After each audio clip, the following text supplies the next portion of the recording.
I say what I think. A spade is a spade to me. I'm terse and concise, I'm pithy and brief, and straight to the point as can be. Well, last night my brother came home about 2, and I'm sorry to say that between me and you, I fear he had waxed excessively convivial. With fine fermented produce he'd had strife. He gazed upon the vintage when 'twas crimson, when bacchanalian revelry was rife. He'd partaken of thoracic lubrication. With ambrosial liquid he was somewhat lined. I regret to say he was non compos mentis. In other words, he was blind. I courted a girl in the heyday of youth. Her pa went to interview. I told him that I simply worshipped the wench, was questioned concerning my screw.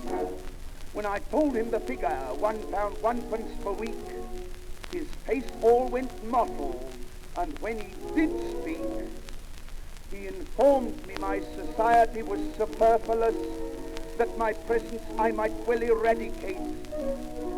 From his baronial mansions bade me exit, that I must expeditiously migrate. My proximity, he hinted, was obnoxious.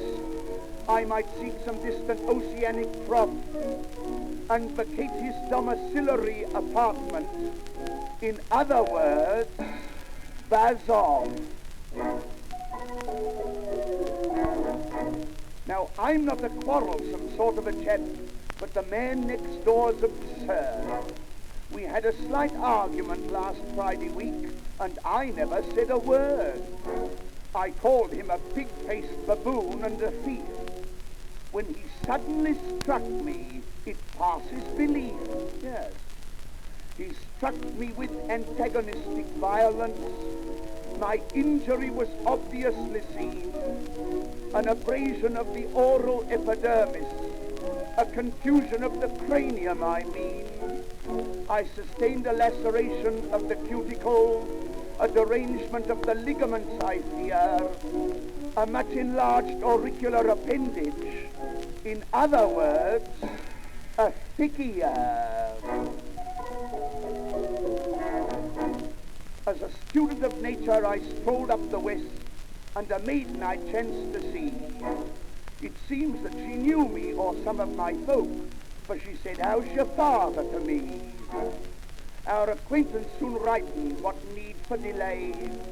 If you ask what I think of the wench, may I say, she's a lady of unlimited allurements, a proclivity for passion she displays, a desire for osculation she evinces.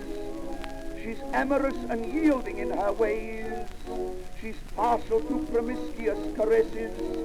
To the blandishments of Cupid she succumbs. She responds to demonstrations of affection. In other words, she stums.